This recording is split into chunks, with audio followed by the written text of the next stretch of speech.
व्यर्थ में समय को नष्ट करवाना माया का कार्य है और अव्यर्थ कालत्वम ये भक्ति का स्वरूप है। समय को सार्थक भक्ति करती है, समय को निरर्थक माया करती है।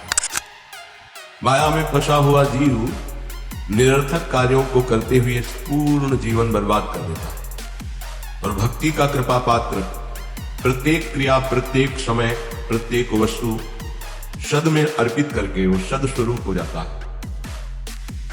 माया असत है, जड़ है, भ्रमात्मक है, दुखमय है। भक्ति सद है, महासुख प्रदान करने वाली है और प्रकाश स्वरूप है, इसलिए इसमें भ्रम हो ही नहीं सकता है। इससे भ्रम का नाश होता है। जो भक्त हैं, जो उपासक हैं, उनके लिए ये बात। संसारी पुरुष तो प्रभु को कुछ मानते ही नहीं, कुछ मानते हैं तो केवल एक अपने सुख को पाने के लिए उनको साधन मात्र समझते हैं, साध्य प्रभु को नहीं समझते। हे प्रभु मेरा ऐसा कार्य हो जाए, तो प्रभु भी ये साधन और सांसारिक कार्य हुआ साध्य, कोई खास बात नहीं है। यहां भगवत प्राप्ति की जो चर्चा है उसमें है साधन संपूर्ण विषयों को बना ले, क्रियाओं को बना ले, वृत्तियों को बना ले और साध्य प्रभु को माने। यहां से प्रारंभ होता है भगवत मार्ग। नहीं, उसे हम भगवत मार्ग नहीं कहते। जो केवल सांसारिक भोगों को, सांसारिक पदों को, सांसारिक वस्तुओं को सत्य मानता है और सुन सुनाकर कहीं ना कहीं प्रभु से इतनी आस्था रखता है कि हमारी सांसारिक कामनाओं की पूर्ति हो जाए, वो विषय साधक है, उसे भी परमार्थिक नहीं कह सकते।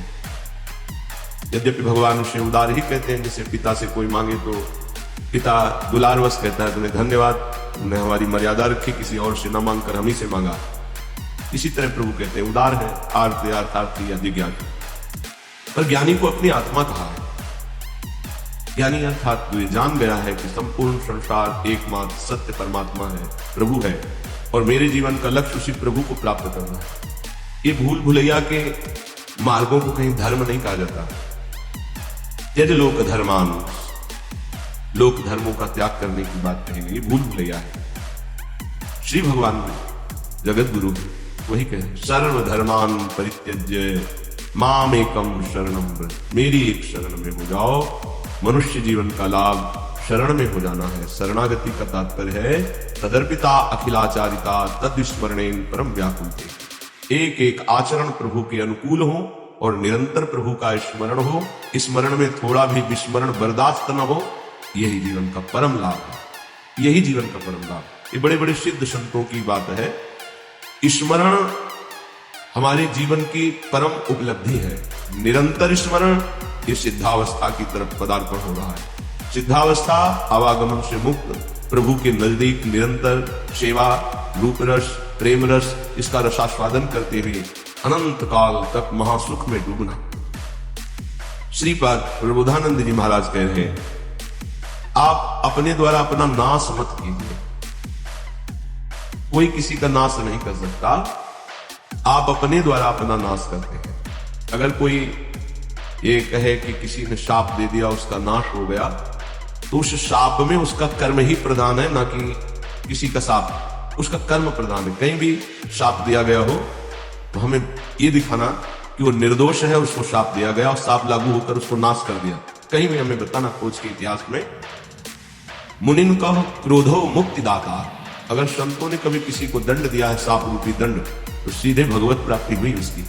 जैसे नलकुबर मणिग्रीव परम पावन भागीरथी अलकनंदा में, आकाशगंगा में अपवित्र दशा में थे। परम पावन धाराजू में कभी निर्वस्त्र स्नान करने के लिए नहीं कहा गया, निषेध है, वो निर्वस्त्र है। दूसरी बात, देवपुत्र होकर भी मदिरा पान की गई। कुबेर जी के पुत्र हैं, धनाध्यक्ष कुबेर। धनमद इतना बढ़ा कि परम पावन गंगा जी में भी खड़े होकर मदिरा पान करके ऐसे लौकिक विलासता। ये भी देवर्षि नारद जी गए तो अप्सराओं ने तो वस्त्र धारण करके उन चरणों में प्रणाम करके लज्जापूर्ण स्थिति में खड़ी हो गई, लेकिन वो निर्लज मदिरा पान किए हुए ना कोई प्रणाम मुद्रा ना कोई। और उन कहा तुम इतने बड़े महापुरुष के पुत्र होकर ऐसा आचरण करते हो, जाओ मैं तुम्हें शाप देता हूं, वृक्ष योनि को प्राप्त। बड़ा भयंकर। शाप तो बड़ा भयंकर, कहां कुबेर पुत्र और कहां जड़ वृक्ष योनि। पर कृपालु नारद जी ने कहा वृक्ष तो बनोगे पर नंदालय के द्वार में। और भगवान सर्वलोक महेश्वर जब अवतार लेंगे तब तुम अपने स्वरूप में आ जाओ। क्या सौभाग्य मिला, ऐसे साधनहीन को योगी दुर्लभ वांछित वरदान मिल गया। प्रभु उस नारद जी की बात सत्य करने के लिए जब मैया ने ओखली में बांधा तो ओखली घसीटते हुए वहां पहुंचे और दोनों वृक्षों के बीच में फंसा के ऐसा झटका मारा, दोनों वृक्ष गिर पड़े और उसे दिव्य पुरुष यही नलकुबर मणिगिरी प्रकट हुए और भगवान का दर्शन, भगवान के वचन, भगवान का स्पर्श प्राप्त किया। क्या यह शाप है? विचार करो, ये शाप नहीं है तो वरदान से भी श्रेष्ठ है। अगर कोई हमें शाप भी देता है तो हमारे कर्म का मार्जन होता है, हमारा कोई नाश नहीं कर सकता, हमारे कर्म ही हमको दंड देते हैं। इसलिए कह रहे ना हंता ममते वृथा पुरुषके देहालय स्त्रियादिके छित्वा दुर्जर शृंखलम गुरुगिरा ते मोह मात्रोदितम वृंदारण्यमुपेत्य शीघ्रमखिला नंदैक साम्राज्य सत् कंदम कंद फलादिवृत्तरनिशम तन्नाथ लीलाम स्मर ना हंता। हे भाई, तुम्हें जो मानव देह मिली है इसका तुम नाश मत कर दो। ये नाश किया जाता है क्या? जो पराई माताओं बहनों की तरफ व्यभिचार वृत्ति, जो दूसरे की धन की तरफ अपहरण वृत्ति, भोगों को भोगने में सुख वृत्ति, देहाभिमान पुष्ट करने वाले पदों की लालसा, ये सब अपना एक तरह से पतन किया जाता है और इसी संसार में उन्नति मानी जाती है।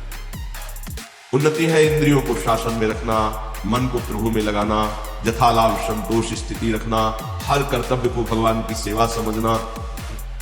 हम अपने द्वारा अपना नाश ना करें, ना हंता, अपना नाश मत करो।